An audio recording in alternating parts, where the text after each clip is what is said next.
अस्सलाम वालेकुम वरहमतुल्लाहि वबरकातुहू। आज जो हमारा चैप्टर है वो है socialism in Europe and the Russian revolution.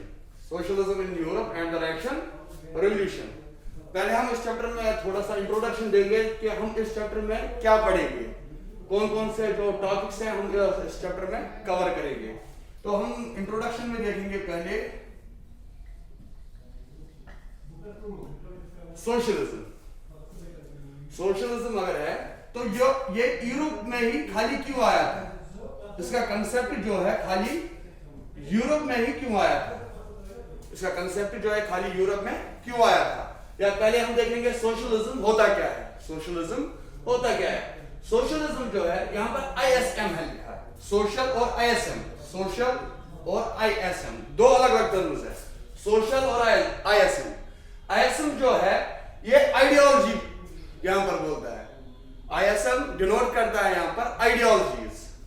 और सोशल जो है इस अगर हम इसकी डिफिनेशन देखेंगे तो हम कहेंगे जितने भी रिसोर्सेज होते हैं, जितने भी रिसोर्सेज होते हैं उनको इक्वली डिस्ट्रीब्यूट किया जाए सोसाइटी में, या हम कहेंगे इक्वलिटी हो, equality among resource, equality among wealth, तो हम इस चीज को बोलेंगे सोशलिज्म। जैसे कैपिटलिज्म है, सोशलिज्म, कैपिटलिज्म ये अलग अलग चीजें हैं। जैसे सोशलिज्म है वैसे ही कैपिटलिज्म भी है। कैपिटलिज्म में मगर क्या है, कैपिटलिज्म भी एक आइडियोलॉजी है। तो इसमें क्या होता है, अगर हम कहेंगे एक इंडस्ट्रियलिस्ट है तो वो क्या करता है, वो पैसा इन्वेस्ट करता है, वो पैसा इन्वेस्ट करता है to earn more profit, to earn more profit. उस आइडियोलॉजी को हम बोलते हैं कैपिटलिज्म। वैसे ही आइडियोलॉजी एक है सोशलिज्म। इसके क्या डिनोट करता है यहां पर, इक्वलिटी, जितने भी रिसोर्सेज हैं वो इक्वली डिस्ट्रीब्यूट हो, वो इक्वली डिस्ट्रीब्यूट हो। तो ये हो गया व्हाट इज सोशलिज्म। और हम देखेंगे फिर इस चैप्टर में बाद में ये यूरोप में ही क्यों आया था। ये सोशलिज्म जो है ये आइडियोलॉजी जो थी ये खाली यूरोप में ही क्यों काम कर रही थी, ये यहीं से स्टार्ट क्यों हुआ था। और इस चैप्टर में हम क्या पढ़ेंगे, इस चैप्टर में हम पढ़ेंगे जो सोशलिज्म है इसका बैकग्राउंड हम पढ़ेंगे, background for socialism, background for socialism. और ये इवॉल्व कैसे हुआ, सोशलिज्म का बैकग्राउंड एक तो हम पढ़ेंगे, दूसरा हम पढ़ेंगे ये इवॉल्व कैसे हुआ, हाउ डिड इट इवॉल्व। और दूसरा चीज हम इसमें पढ़ेंगे इसके प्रोपाउंडर्स कौन थे, इसके प्रोपाउंडर्स कौन थे। जैसे मैं यहां पर नाम एक लूंगा, कार्ल मार्क्स था, वो प्रोपाउंडर था किसका, सोशलिज्म और कैपिटलिज्म। सोशलिज्म और कैपिटलिज्म का जो मैन प्रोपाउंडर था वो था कार्ल मार्क्स। इसने इन चीजों पर बहुत सा काम किया था। और हम फिर इसमें देखेंगे आइडियोलॉजीज, अलग अलग आइडियोलॉजी हम देखेंगे इसमें क्या हुआ था। फिर आएगा लास्ट में इसका टॉपिक रशियन रेवोल्यूशन, फिर हम पढ़ेंगे लास्ट में रशियन रेवोल्यूशन। और फिर हम देखेंगे इन दोनों की relation. At the end of this chapter हम पढ़ेंगे रशियन रेवोल्यूशन और सोशलिज्म इन यूरोप, इन दोनों की रिलेशन, इन दोनों की रिलेशन। तो पहला जो हमारा टॉपिक आता है वो आता है age of social change, age of social change. तो हम पहले हम जाएंगे जो हमारा पहला चैप्टर था इस जो हमने क्लास में ही कवर किया था, फ्रेंच रेवोल्यूशन। तो हम पहले करेंगे जो स्टोरी थी, हमने फ्रेंच रेवोल्यूशन की स्टोरी पढ़ी थी, तो हम पहले देखेंगे वही फ्रेंच रेवोल्यूशन का, फ्रेंच रेवोल्यूशन स्टोरी।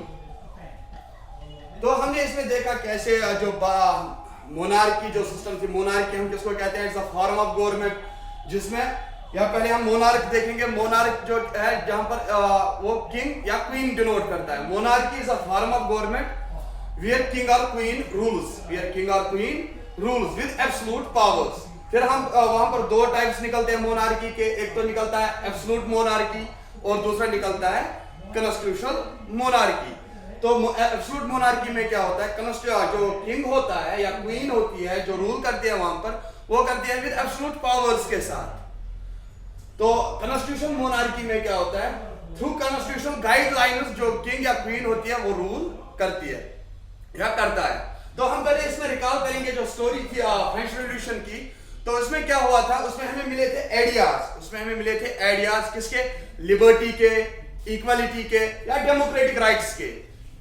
ये जो आइडियाज थे हमें जो फ्रेंच रेवोल्यूशन था, तो इससे हमें किन चीजों की ये मिली थी, किन चीजों के आइडियाज मिले थे, तो लिबर्टी के आइडियाज मिले थे हमें, इक्वालिटी के आइडियाज मिले थे, या हम कहेंगे डेमोक्रेटिक राइट्स के आइडियाज मिले थे।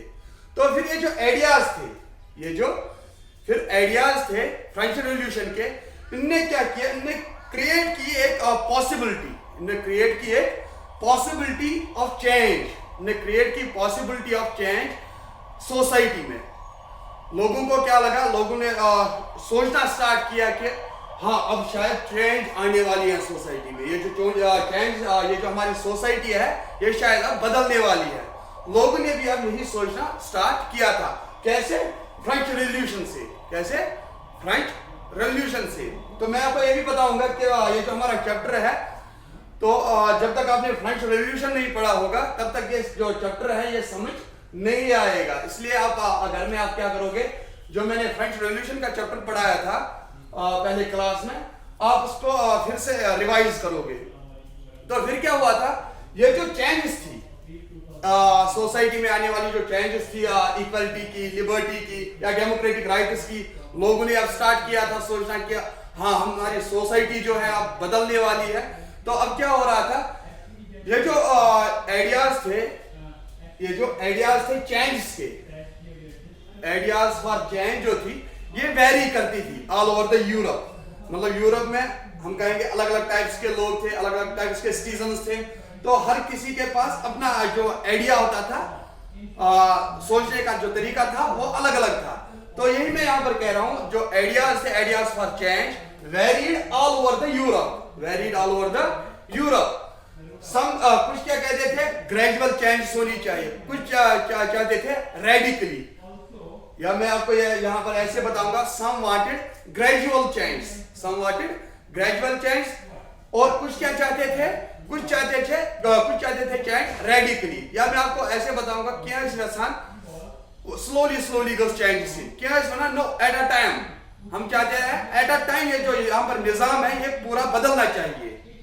तो हम यहाँ पर कहेंगे जो वहां पर जो थी डिफरेंट पॉलिटिकल ट्रेडिशंस थी, वहां पर डिफरेंट पॉलिटिकल ट्रेडिशंस थी, जैसे कंजर्वेटिव्स थे, लिबरल्स थे और रेडिकल्स थे। हम कहते हैं वहां पर क्या थे, अलग अलग, जो हमने यहाँ पर देखा कि वहां पर जो सोच थी वेरी करती थी, अलग अलग पॉलिटिकल ट्रेडिशंस थे। तो उसमें क्या होता था, कंजर्वेटिव्स अलग थे, लिबरल्स अलग थे और रेडिकल्स अलग थे।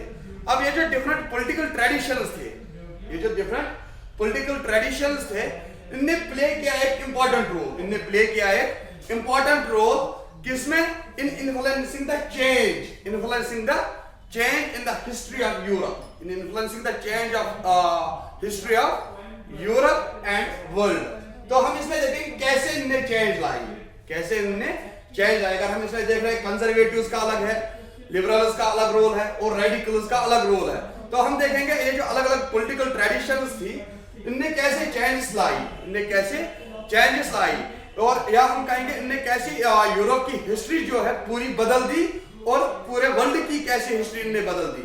और हम ये देखेंगे कैसे, यहाँ पर क्वेश्चन आएगा हाउ। तो ये हम जो हम हाउ है यहाँ पर, ये हम इसमें डिस्कस करेंगे। पहले मैं आपको नेक्स्ट वीडियो में आपको बताऊंगा लिबरल्स जो थे वो क्या कहते थे, रेडिकल्स जो थे वो क्या कहते थे, और कंजर्वेटिव्स जो थे वो क्या कहते थे।